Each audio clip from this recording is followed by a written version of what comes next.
Bienvenidos. El modelado de arquitecturas y sistemas en GeneXus es lo que vamos a charlar hoy para ver cuáles son las herramientas y las facilidades que tenemos en GeneXus para lograr la creación de sistemas complejos, de misión crítica y la arquitectura correspondiente. Normalmente, cuando comenzamos el desarrollo de un sistema, podemos tener una visión simple, digamos, de que tenemos una base de conocimiento y a partir de esa base de conocimiento donde hacemos la abstracción de la realidad y representamos todos los objetos que queremos, se genera la aplicación. Esa aplicación seguramente es una aplicación web y con una base de datos y es lo que vamos haciendo la distribución y la creación del sistema a partir de eso. Las realidades hoy son bastante más complejas de lo que podríamos pensar hace 20 años atrás o 10 años atrás. ¿Por qué? Porque el mundo de los usuarios ha ido cambiando de tener una experiencia simple, por ejemplo, tenían una pantalla como una terminal en donde corría el sistema de ERP. ¿Ah? Ahora no solo el usuario tiene eso, sino que tiene múltiples canales en donde pueden ver los sistemas corriendo, se llama sistema de multi-experience. No hay un solo canal, tenemos celulares, tenemos aplicaciones web, tenemos aplicaciones de chatbot y todas esas canales o experiencias se deben ver reflejadas en los sistemas que tenemos y eso complejiza el desarrollo de los sistemas. En el mundo empresarial sucede algo parecido, ¿tá? En donde de las soluciones tipo Enterprise que se creaban, ahora esas soluciones están muchísimo más integradas en un ecosistema que necesitan las organizaciones para funcionar. ¿Por qué? Porque han cambiado las reglas de negocio. Por ejemplo, hay servicios que se pueden, o funcionalidades que se pueden convertir en servicios que se pueden convertir en negocios y negocios que se pueden convertir en empresas. ¿Y qué debemos hacer? Nuestros sistemas deben ser capaces de poder soportar esos distintos cambios de esas funcionalidades o de esos servicios que van migrando hacia nuevas realidades. ¿Ah? Eso, lo que vamos a discutir es en GeneXus cuáles son las herramientas que tenemos para eso, ¿sí? Este slide que ven en la pantalla lo que refleja es todas las tecnologías que se pueden generar cuando creamos un sistema. Ahí hay varias cosas. Está, por ejemplo, la parte de arquitectura, en donde tenemos arquitectura de un sistema monolítico, luego de que ese sistema puede pasar a ser un sistema de miniservicios o de macroservicios y finalmente de microservicios, porque quizás necesitemos ir cambiando la arquitectura. ¿Por qué? Bueno, porque se complejiza el desarrollo del sistema. Desde el punto de vista de los sistemas mismos, cuando construimos un sistema, ¿sí? Seguramente el sistema tenga un sistema de acceso, de teleconferencia, disposición de alertas. Esos son subsistemas que son creados dentro de las bases de conocimiento cuando vamos creando. Esto ustedes ya lo han hecho de toda la vida, digamos. Con GeneXus tenemos facilidades nuevas, por ejemplo, los módulos para poder independizar, ¿sí? o sectorizar, digamos, partes de los subsistemas. Una pregunta pertinente es, cuando tenemos sistemas y subsistemas, ¿cuán seguido nosotros necesitamos liberar qué cosa? Eso nos va a ayudar a definir la arquitectura y también a plantearnos otro tipo de preguntas. Por ejemplo, para un módulo dado, ¿cuántos desarrolladores vamos a tener? El módulo de Exposure Notification lo vamos a liberar solamente en una región. Esos tipos de preguntas lo que hacen es ayudarnos a definir la arquitectura que vamos a tener en los sistemas que estamos creando. Y para poder lograr eso, hay algo que que es muy importante que debemos lograr. ¿Qué vamos a tener que lograr? Ser ágiles, ser rápidos y ser ágiles. Y para ser rápidos y ágiles en la creación y en la liberación de nuestros sistemas, vamos a tener 3 puntos importantes. Uno, vamos a tener equipos y procesos. Vamos a tener que trabajar con la arquitectura y vamos a ver cuáles son las herramientas, ¿sí? Que nos ayudan a construir esas arquitecturas, y no solo construirlas, a construir la arquitectura, el sistema y también monitorearlas, ¿no? Para el primer punto, que son los procesos y los equipos. Bueno, para eso tenemos GeneXus Server, que nos provee todo el camino que debemos seguir cuando estamos construyendo la aplicación, desde el diseño, pasando por la parte de DevOps, y automatizando tareas, generando test y luego finalmente haciendo el Continuous Integration y Continuous Delivery, de los sistemas que estamos construyendo. Eso no vamos a trabajar, no vamos a hablar demasiado de ese punto hoy porque nos queremos focalizar más en la arquitectura y las herramientas asociadas a la arquitectura para la construcción de estos sistemas. Vamos a hablar de la arquitectura ahora. Nuestros sistemas son normalmente data intensive. ¿Qué significa data intensive? Que los datos son la parte fundamental de nuestro sistema y el mayor desafío que tenemos seguramente los sistemas, además de la funcionalidad, es cuidar que esos datos sean consistentes. Cuidar que esos datos estén bien persistidos en donde sea que los persistamos y sean fácilmente recuperables. Cuando tenemos definidas las arquitecturas, vamos a ir desde la izquierda, donde están los sistemas monolíticos, hacia la más a la derecha, que son los microservicios, nos vamos a encontrar con algunos desafíos. Cuando más a la derecha vamos, o sea, cuando más hacia microservicios vamos a tener más flexibilidad, vamos a tener más agilidad para poder desplegar los sistemas y seguramente vamos a tener más complejidad. ¿Por qué vamos a tener más complejidad? Porque los distintos microservicios que vamos a crear van a tener que de alguna manera comunicarse con los otros microservicios y de alguna manera van a tener que tener sus datos. Bueno, eso lo que hace es complejiza el desarrollo. No es lo mismo cuando estoy en un sistema monolítico donde tengo todo en el mismo lugar, la base de datos es una, los programas simplemente es llamar de un programa al otro, ¿sí?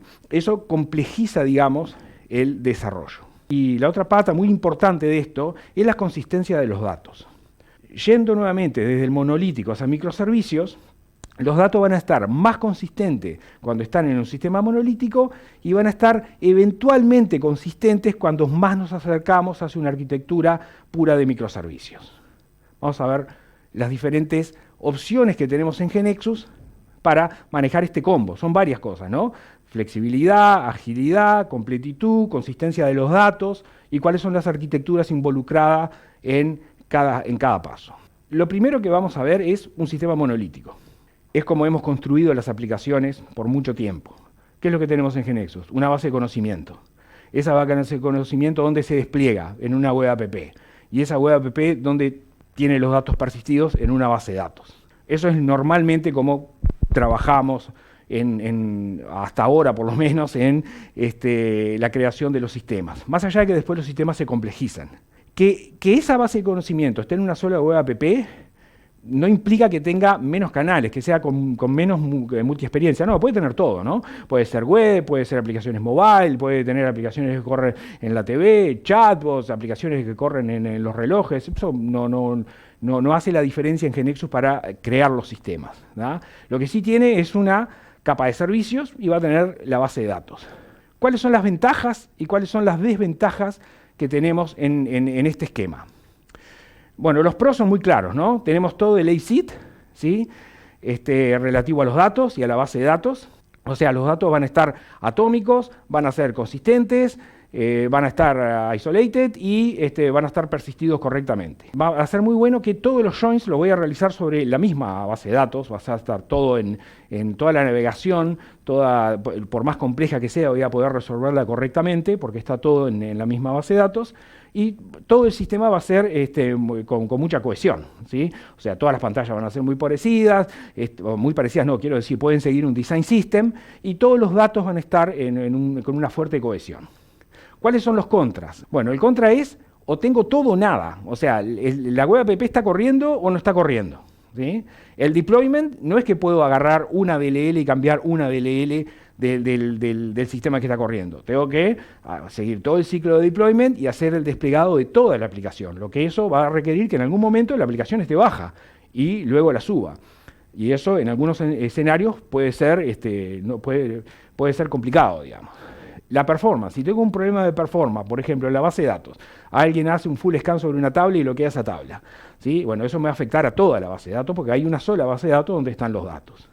Y la escalabilidad, tengo que escalar horizontalmente con toda la web app y con toda la base de datos, lo cual nos lleva a que esos son contras que tenemos que considerar cuando los sistemas van creciendo, cuando las funcionalidades que debe dar nuestro sistema necesitan más flexibilidad o agilidad. A ver, un sistema monolítico, esto es cuando construimos la aplicación de Corona, ¿sí? La primera liberación que hicimos era monolítico.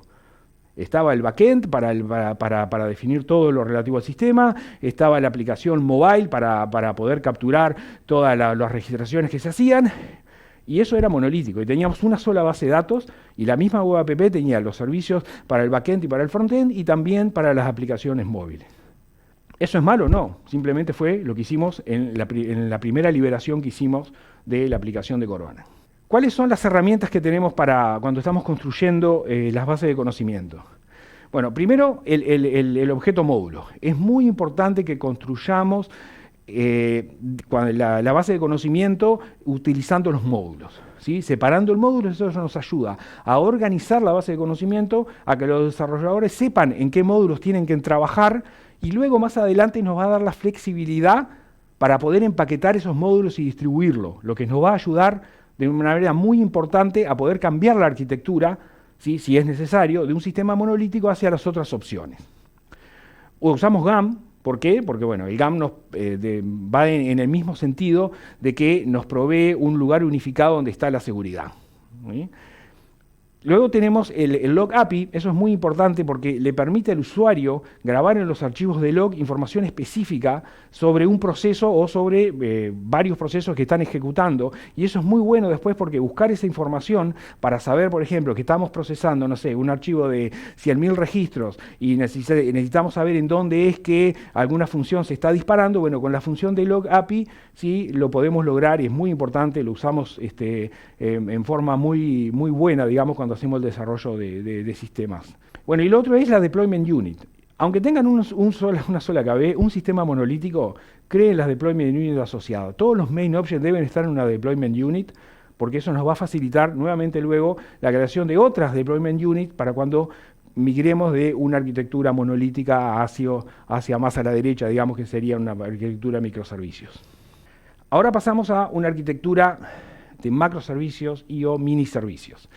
¿Cómo la definimos? Y bueno, tenemos una base de conocimiento donde todos los desarrolladores trabajan en esa base de conocimiento, bien administrada con módulos, ¿no? Eso es muy importante, así sabemos dónde trabajamos cada uno de los desarrolladores. Pero en lugar de tener una web app, tenemos N web apps. O sea, distribuimos en distintas web app el sistema. ¿Para qué? Porque nos da flexibilidad. Y lo que sí tenemos es una base de datos, solo una base de datos.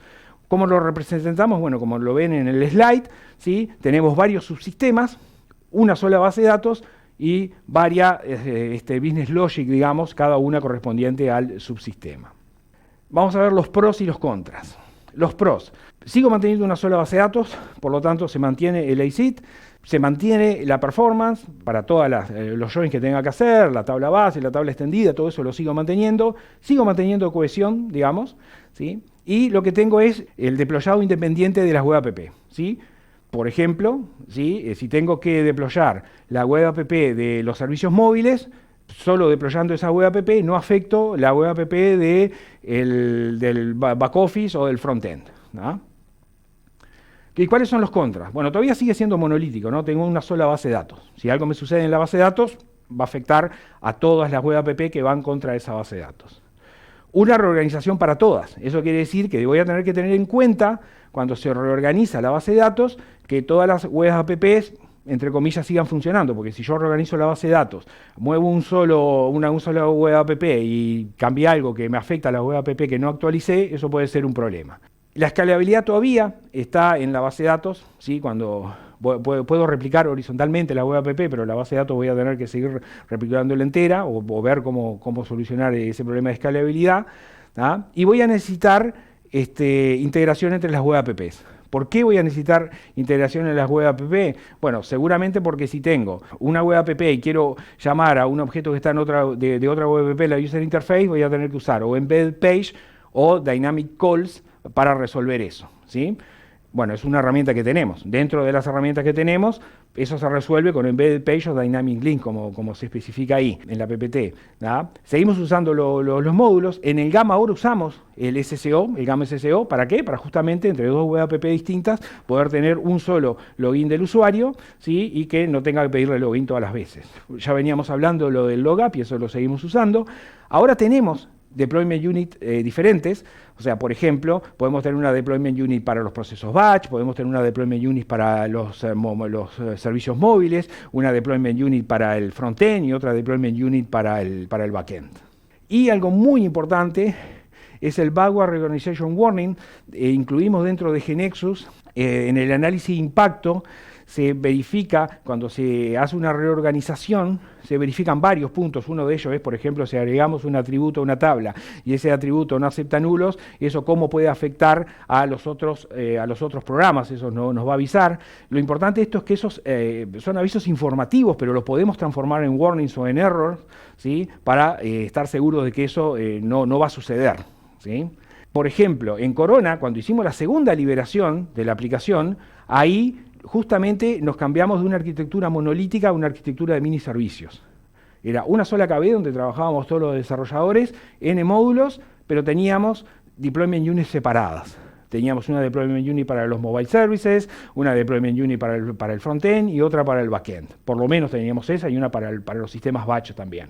Y eso nos facilitó mucho cómo hacer el despliegue. Si teníamos que actualizar algo para la aplicación móvil, íbamos y tocábamos los servicios redes de esa aplicación móvil, ¿no? De esa web app, esa deployment unit. O si teníamos que actualizar algo del procesamiento de el registro en la aplicación móvil, que se procesaba server side, digamos, en el backend, ¿sí? Tocábamos solo esa deployment unit y desplegábamos solamente esa deployment unit.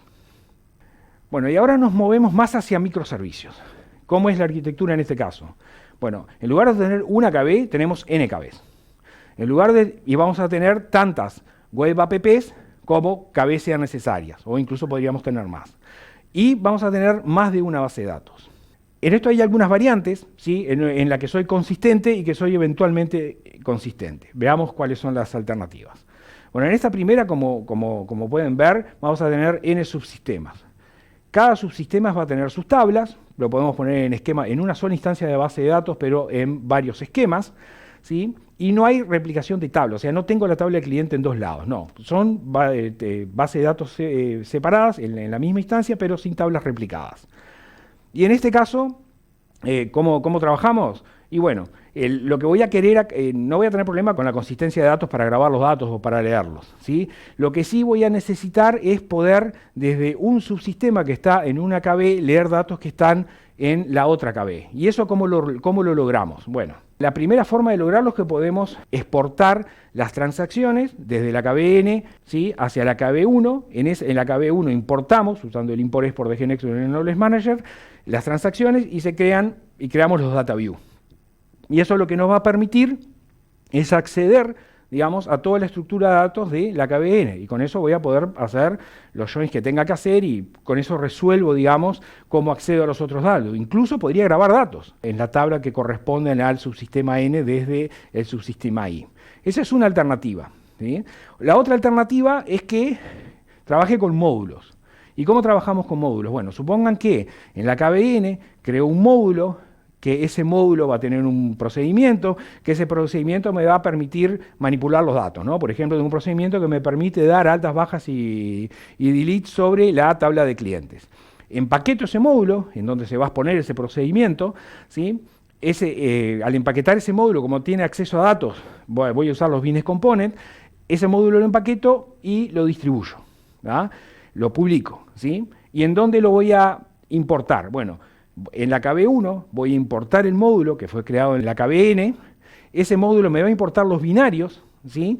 Y lo que voy a poder hacer es, desde su sistema I, cuando tenga que, por ejemplo, grabar datos en las tablas que están en el subsistema N, voy a usar el procedimiento que está expuesto en ese módulo que fue empaquetado e importado dentro de la KB1. Y con eso resuelvo, ¿sí?, el acceso a datos ejecutando todas las reglas de negocio que fueron definidas en la KBN, ¿sí? ¿Por qué? Porque va a ejecutar los business components que fueron expuestos y que fueron creados a partir de las transacciones. Ahora, vimos la primera opción con exportando las estructuras de datos, creando data view y accediendo a los datos desde una base de conocimiento a la otra. Vimos cómo podemos exportar los módulos, y eso se importan los binarios desde una base de conocimiento a la otra. Y la tercera opción es que tengo los dos, ¿no? Puedo tener el export de las estructuras de datos, lo que me permite hacer for each, joins, extendida, todo lo que ya sabemos, y puedo también tener el módulo que fue empaquetado y lo importo dentro de la KB1. Y con eso tengo los dos mundos, ¿da? Tengo el mundo de poder acceder a las estructuras de datos, puedo construir reportes, procedimientos que hagan for each, todo lo que podemos construir normalmente como si fuera datos de estructuras de datos de mi base de conocimiento, y además puedo ejecutar, ¿sí?, todas las interfaces expuestas por los módulos que estén en otras bases de conocimiento.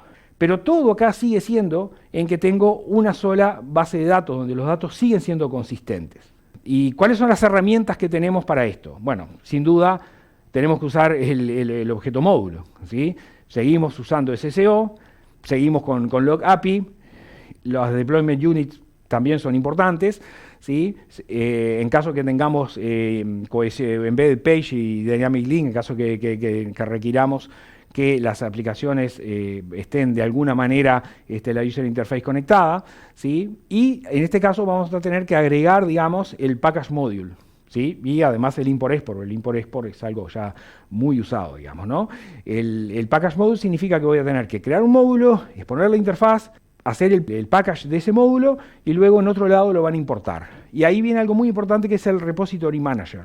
Con GeneXus tenemos la posibilidad de crear, usando Nexus, un repositorio centralizado de los módulos, ¿sí? Entonces, supongan que estamos en una empresa, una software house, que desarrolla una AKB, esa AKB tiene muchos módulos, y esos módulos los empaquetamos y los subimos a un repositorio único y centralizado. Desde el Module Manager, en el IDE de GeneXus, podemos conectarnos a ese repositorio, ¿sí?, y trabajar con los módulos, importarlos, traer los módulos que creamos necesarios. Lo bueno es que ese repositorio es de mi empresa, o sea, lo creamos nosotros, ¿sí?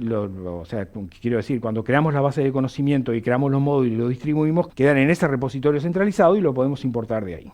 Bueno, ahora vamos a cambiar a un esquema de eventualmente consistente los datos. Este esquema sigue siendo NKBs, sigo teniendo por cada KB servicios, ¿sí?, pero en este caso voy a tener replicación de datos. ¿Qué quiere decir? Que la tabla de cliente que está en el subsistema 1 también va a estar en el subsistema N, por algún motivo, seguramente por performance, ¿sí?, o porque los microservicios por definición tienen que tener sus datos propios. Bueno, ¿y cómo hacemos ahí? Bueno, el primer caso es que para manejar la consistencia eventual de datos es que cuando algo cambia, digamos, en la base de datos del sistema 1, ¿sí?, llamo una API o un servicio que graba ese datos en la base de datos donde está la tabla replicada. Eso es sincrónico, ¿no? Cada vez que cambio algo acá, voy y lo replico en el otro lado, ¿sí? Ese es un mecanismo que podemos usar, ¿sí? ¿Qué tenemos que saber para ese mecanismo?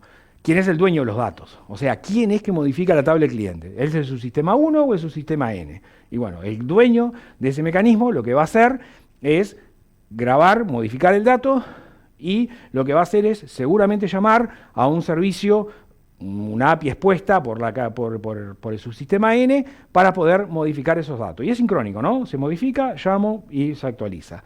¿Qué problemas puedo tener ahí? Bueno, primero que es un mecanismo de push-pull, ¿no? O sea, o yo mando el dato que modifiqué para allá, o alguien me lo pide y yo se lo devuelvo. Pero cuando tenemos que manejar, ¿por qué es inconsistencia eventual de datos?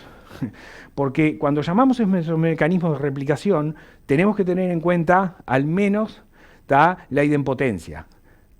O sea, que sí, debo tener el mismo resultado por más que haya aplicado una operación N veces. Por ejemplo, si doy de alta un cliente en la base de datos de la KB1 y llamo a la API que me permite replicar ese dato en la KBN, pero lo llamo 10 veces, no me tiene que grabar el cliente 10 veces. Voy a tener que tener las reglas de idempotencias programadas en el servicio que implementa esa API. ¿Ah? O en el servicio que implementa el insert, por ejemplo, en la tabla de clientes. Bueno, eso es algo a tener en cuenta, ¿sí?, dentro de cuando hacemos este tipo de replicación que es sincrónica. Otro mecanismo, o otra consistencia eventual de datos, es con otra solución ahora. Seguimos teniendo las bases de conocimientos 1 y N, seguimos teniendo sus sistemas que corren en web app separadas, pero ¿sí? Las bases de datos también las tenemos separadas, pero tenemos replicación de datos. Pero en este caso lo que vamos a usar es un event bus. En lugar de usar un mecanismo sincrónico, como estábamos usando antes, vamos a usar un mecanismo asincrónico. ¿Y esto cómo funciona? Bueno, el dueño de los datos lo que va a hacer es grabar un evento en el event bus y va a decir, por ejemplo, para el tópico clientes, agregué el cliente 54 y van todos los datos ahí, ¿sí?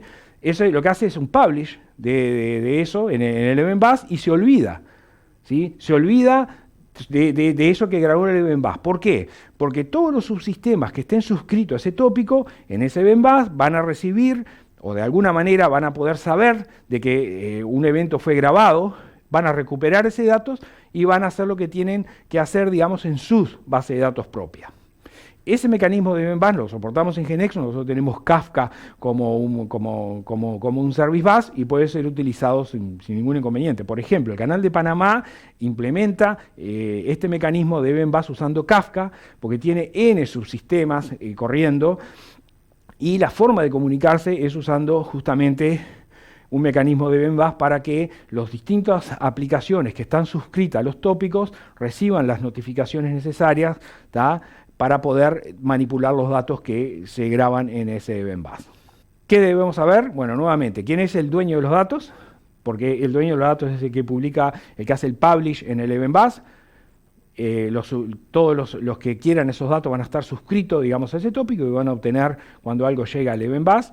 Y bueno, ese mecanismo de publish and subscribe es lo que se termina haciendo, digamos, para poder acceder a los cambios o a los datos que están en los eventos, en el event bus, perdón. ¿Cuáles son las herramientas que tenemos?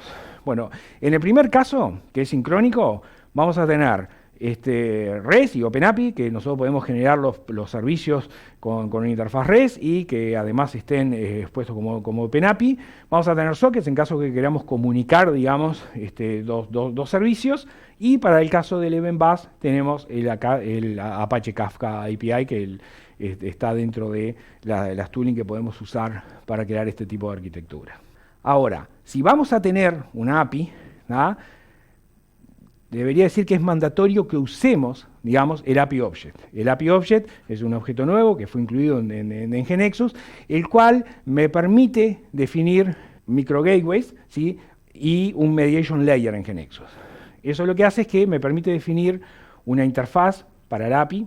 Lo que ven en el slide es de clientes, ¿sí?, donde tiene varios servicios que se implementan. Esos se ven como expuestos como métodos del objeto API, ¿sí? Y además de eso tenemos una mediation layer en la cual nosotros podemos manejar eventos que nos permiten, por ejemplo, manejar parámetros, que nos permiten independizar, digamos, los parámetros que van desde la llamada hasta el objeto que realmente hace la implementación del servicio.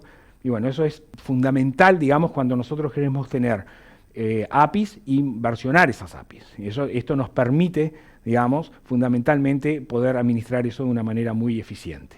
Ahora, cuando vamos moviéndonos de aplicaciones monolíticas a aplicaciones como microservicios, vamos a tener que tener en consideración algunas funciones de deployment.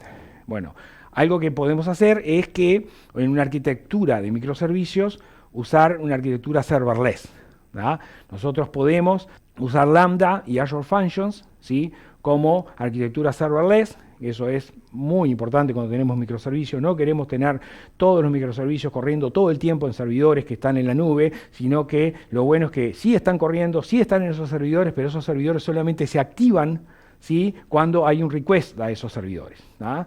Y lo bueno que tiene para los desarrolladores es que el desarrollador solo se encarga de subir el código, ¿sí? Se encarga de subir el código del microservicio a esa arquitectura serverless y luego es el proveedor del cloud el que se encarga de hacer la escalabilidad, de que esté funcionando, de cuándo levantarlos. Todo eso se encarga el proveedor del cloud, lo que es buenísimo y además es menos costoso, ¿no?, o menos costoso en algunas circunstancias por lo menos. ¿Cuándo deberíamos usar una arquitectura serverless? Bueno, quizás como cuando no tenemos claro cuándo pueden venir las cargas importantes de datos. Si mañana voy a tener 100.000 requests y después pasado mañana voy a tener 3 y después voy a tener 2 millones, en ese caso quizás una arquitectura serverless sea buena, ¿sí?, porque solamente se van a activar y van a escalar cuando sea necesario y el resto del tiempo van a estar como dormidos, digamos. Bueno, y las otras opciones que tenemos es cuando nosotros creemos o cuando creamos microservicios, están muy ligados hacia la containerización de esos servicios. Bueno, nosotros podemos deployar a Docker, ¿sí? Y usar todas las funcionalidades de Kubernetes para organizar esos microservicios deployados. Las charlas que quería recomendarles son la de Gastón Milano, que es Achieving Scalability for Mission Critical Application, la de Gonzalo Galotti, donde explica muy bien el estado del arte de los Amazon Web y GeneXus Services, y la de Sabrina, finalmente, que es haciendo el deployment de las aplicaciones GeneXus. Bueno, muchas gracias.